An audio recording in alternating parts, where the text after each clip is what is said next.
करती है। हाई फेंक दाना लोढ़ा गुस्सा कम कर थोड़ा चूड़ी फूट जाई रंग छूट जाए तमन्ना रूठ जाए तोहरा राजा जी के दिलावा टूट जाई तोहरा राजा जी के दिलावा टूट जाए तोहरा पिया जी के दिलावा टूट जाई तोहरा राजा जी के दिलावा टूट जाए।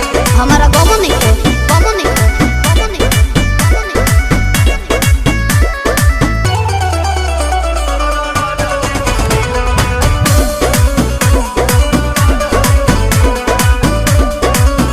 खिसियालू कहे रिसियालू कहे गरम आलू तो